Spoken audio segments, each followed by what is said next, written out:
स्वागत आप सभी का अपनी इस मैथमेटिक्स के ऑनलाइन क्लासेज में। जैसा कि आप जानते हैं कि हम 16वां चैप्टर प्रायिकता जो है वो स्टार्ट कर चुके हैं और उसके अंदर हम लोग पढ़ रहे हैं सहप्रतिबंध प्रायिकता यानी कि 16.1 एक्सरसाइज। 16.1 एक्सरसाइज हम कंप्लीट कर चुके हैं और अभी हम स्टार्ट कर रहे हैं इसके कुछ महत्वपूर्ण एग्जाम्पल्स, जिसमें मैंने कल आपको 2 एग्जाम्पल बताए थे और आज और मैं आपको बताने जा रहा हूँ एग्जाम्पल नंबर 6, जो कि बहुत ज़्यादा महत्वपूर्ण है। इसके ऊपर भी आप विशेष ध्यान दीजिएगा। एग्जाम्पल नंबर 6 ये कहता है बच्चों की एक पासे को उछालने के परीक्षण पर विचार कीजिए। यदि पासे पर प्राप्त अंक 3 या 3 का गुणज हो, पासे पे प्राप्त अंक 3 या 3 का गुणज हो यानी कि 3 और 6 हो, क्योंकि 6 जो होता है वो 3 का ही गुणज होता है, उस केस में क्या करना होगा, पुनः पासे को उछालें। और यदि पासे के ऊपर प्राप्त अंक जो है वो 3 या 3 के गुणज के अलावा है, अर्थात 1, 2, 4 और 5 है, तो इस स्थिति में हमें एक सिक्का उछालना है। क्या उछालना है? सिक्का उछालना है। तो बच्चों सबसे पहले हम लोग इस प्रकार की घटना का चित्र से निरूपण करेंगे यहाँ पे, तो देखेंगे कि इस प्रकार से हमें प्रतिदर्श समष्टि किस रूप में प्राप्त होती है।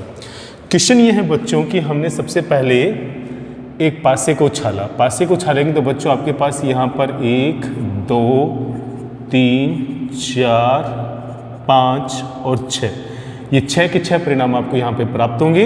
और साथ में ये दे रखा है कि अगर 3 या 3 का गुणज पासे पर आता है तो यहाँ पर हम लोग वापस जो है वो पासे को उछालेंगे, लेकिन अन्यथा कोई संख्या आती है तो हम यहाँ पे सिक्का उछालेंगे। तो कहने का मतलब 1 के साथ सिक्का उछलेगा तो यहाँ पे 1 के साथ जो है वो हेड आएगा, 1 के साथ जो है वो टेल आएगा।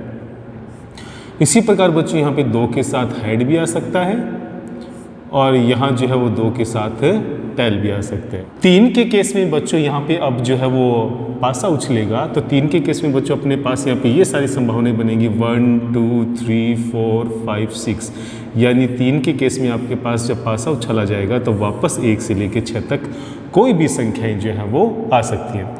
4 के केस में बच्चों वापस यहाँ पे सिक्का उछलेगा तो इस केस में हेड और टेल आएगा, तो यहाँ पे आ जाएगा 4 के साथ H, 4 के साथ H भी आ सकता है, तो यहाँ 4 के साथ टेल भी आ सकता है।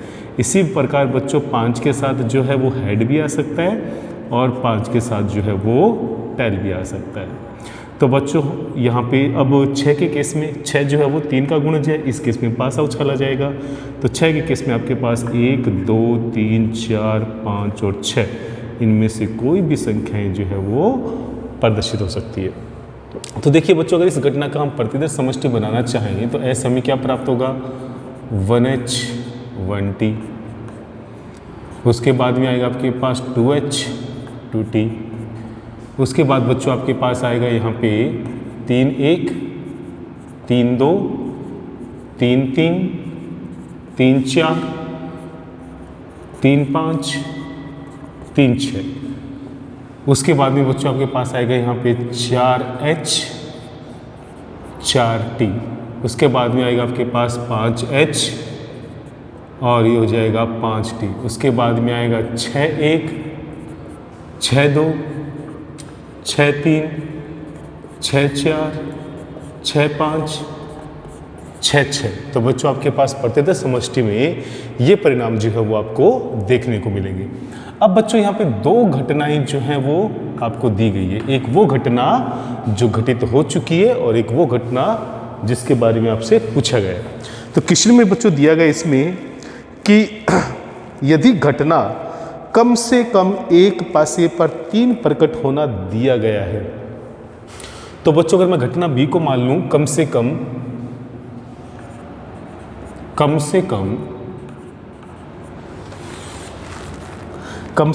एक पासे पर 3 प्रकट होना, तो बच्चों हमें यहाँ पे किसकी प्रायिकता ज्ञात करनी है, तो सिक्के पर पट आने की सहप्रतिबंध प्रायिकता ज्ञात कीजिए। सिक्के पर पट यानी कि टेल, पट यानी कि टेल आने की घटना। तो देखिए बच्चों यहाँ पे अगर इन दोनों ही घटनाओं को समुच्चयबद्ध करें तो घटना ए के अंदर वो सारे अवयव आएंगे प्रतिदर्श समष्टि के जिसमें टेल आया है। तो बच्चों टेल किस किस में आया हुआ है, यहाँ पे 1T, उसके बाद में आपके पास आएगा 2T, उसके बाद में आया है 4T, उसके बाद में यहाँ पे आएगा आपके पास 5t, और कुल मिला के आपके पास इन्हीं सब परिणामों में जो है वो टैल देखने को मिलेगा। अगर हम बात करें घटना बी की, कम से कम एक पासे पर 3 आया है, तो बच्चों कम से कम एक पासे पर 3 आने का मतलब 3-1, 3-2 से लेकर 3-6 तक के सभी परिणामों में 3 आया है, और साथ ही साथ एक परिणाम और भी है 6-3, इसमें भी हमें क्या देखने को मिलेगा, 3 देखने को मिलेगा।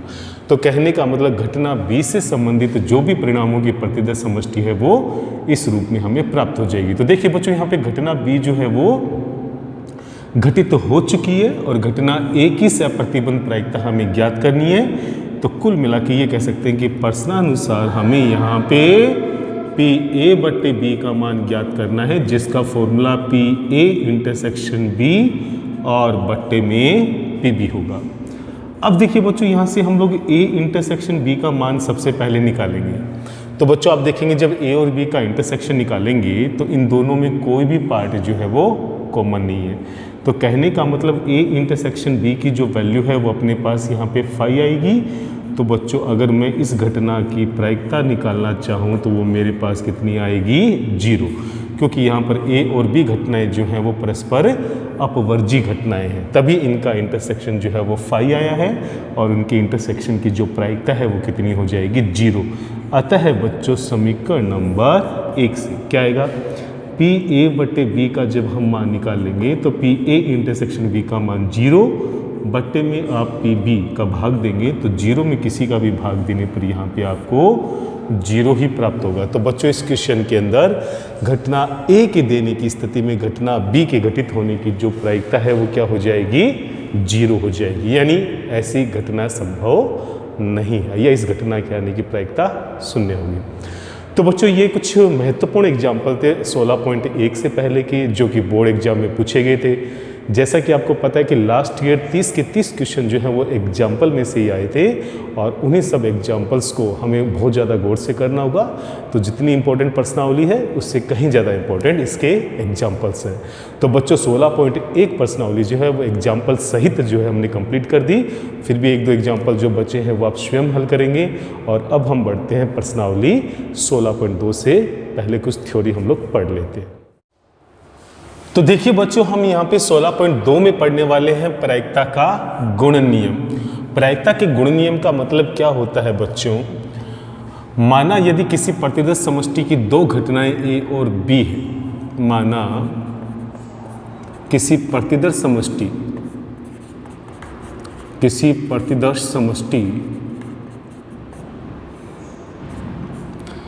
एस की 2 घटनाएं ए तथा बी है, तो हम जानते हैं कि घटना ए के घटित होने के बाद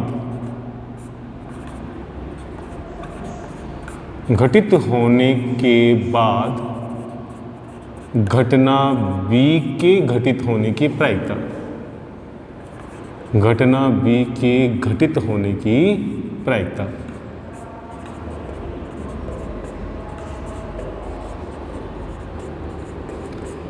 जिसको हम घटना बी की सप्रतिबंध प्रायिकता भी कहते हैं। क्या होगी बच्चों, पी बी बटे ए क्या आ जाएगा यहाँ पे, पी ए इंटरसेक्शन बी, और बटे में बच्चों यहाँ पर आने वाला है पी ए।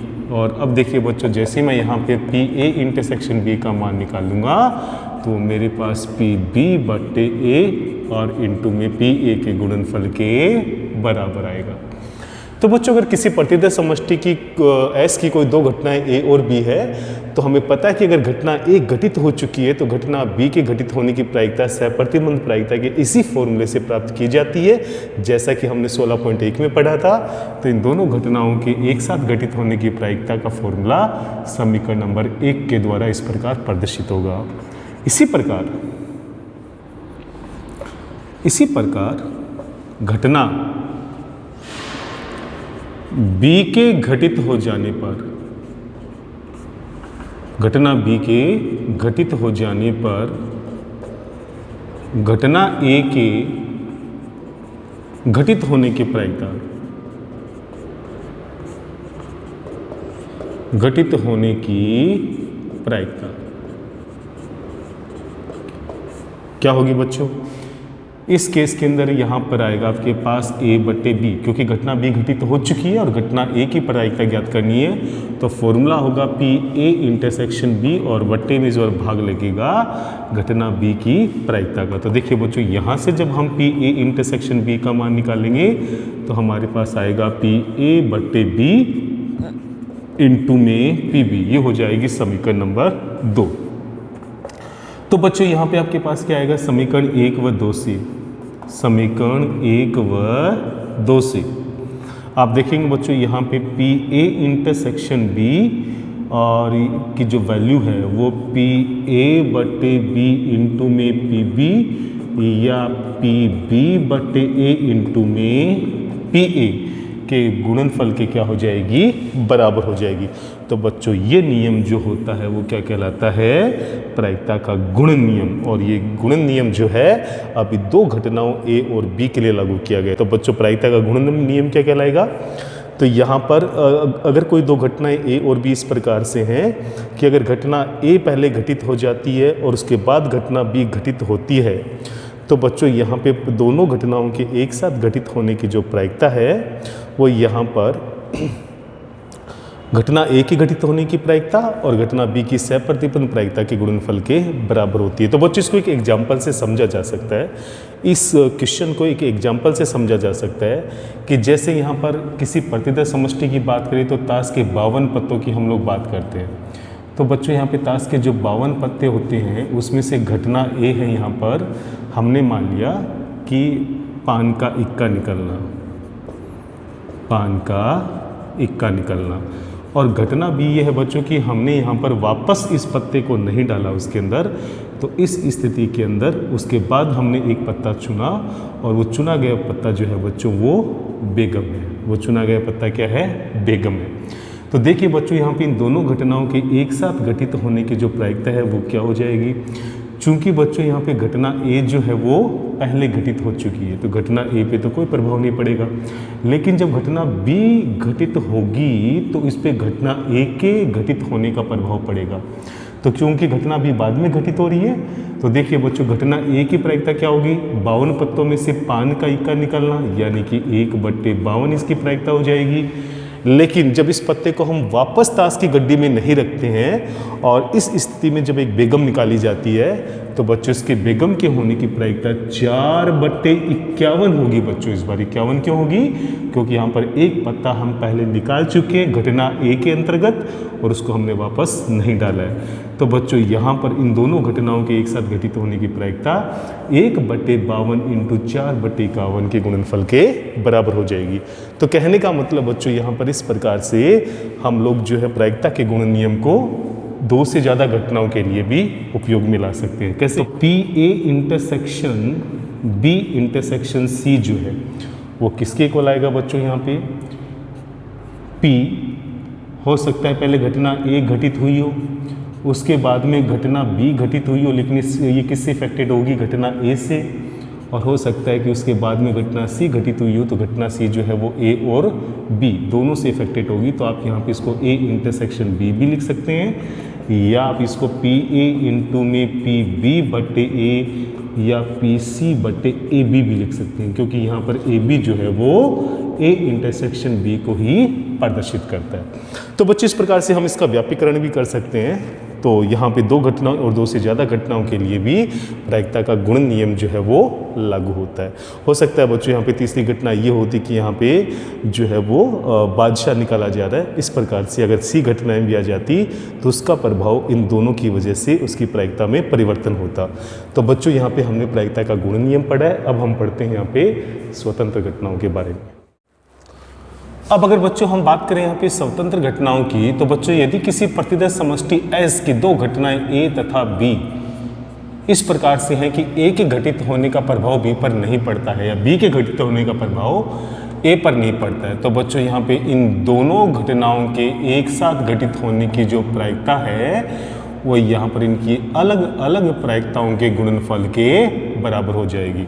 तो बच्चों स्वतंत्र घटनाओं के केस में पी ए इंटरसेक्शन बी जो होता है वो P A into P B के गुणनफल के बराबर होता है। लेकिन अगर ये घटना स्वतंत्र नहीं होती तो बच्चों अगर घटना बी ए से प्रभावित होती तो इससे पहले भी हम पढ़ चुके हैं पी ए इंटरसेक्शन बी किसके इक्वल होता, पी ए इंटू में पी बी बटे ए के इक्वल होता। तो कहने का मतलब बच्चों अगर घटनाएं स्वतंत्र है तो यहाँ पर जो पी बी बटे ए है अब पी बी में कन्वर्ट हो जाएगा क्योंकि इस पर अब घटना ए का प्रभाव नहीं पड़ेगा। और इसी प्रकार अगर घटनाएं स्वतंत्र है तो पी ए बटे बी का मान जो है वो पी ए के बराबर हो जाएगा क्योंकि अब इसके ऊपर घटना बी का प्रभाव नहीं पड़ेगा। तो बच्चों ये बातें आपको बिल्कुल नोट करनी है अच्छे से। अगर आपको दे दिया जाए कि घटना ए और बी परस्पर स्वतंत्र घटनाएं हैं, इसका मतलब इन दोनों घटनाओं के एक साथ घटित होने की जो प्रायिकता है वो इनकी अलग अलग प्रायिकताओं के गुणनफल के बराबर होगी। और अपवर्जी घटनाओं की अगर हम बात करें जिसके बारे में हम पहले पढ़ चुके हैं तो बच्चों कोई भी दो घटनाएं परस्पर अपवर्जी कहलाती हैं यदि उनके एक साथ घटित होने की प्रायिकता किसके बराबर हो जाए, 0। तो बच्चों इन दोनों ही गुणधर्मों के ऊपर कई बार क्वेश्चंस बहुत पूछे गए हैं। आपको ये दोनों ही गुणधर्म बहुत अच्छे से याद रखने हैं, एज ए फॉर्मूला भी याद रखने हैं और एज ए थ्योरेटिकल भी याद रखने हैं। तो बच्चों आज के लिए हम लोग इतना ही करेंगे। आज हमने 16.1 के एग्जाम्पल्स और यहाँ पे 16.2 की कुछ बेसिक चीज़ें जो है पढ़ी हैं। कल हम स्टार्ट करने वाले प्रश्नावली 16.2। तब तक कीजिए वीडियो का इंतजार। फिर भी कोई डाउट हो तो ज़रूर पूछिएगा। जय हिंद, जय भारत।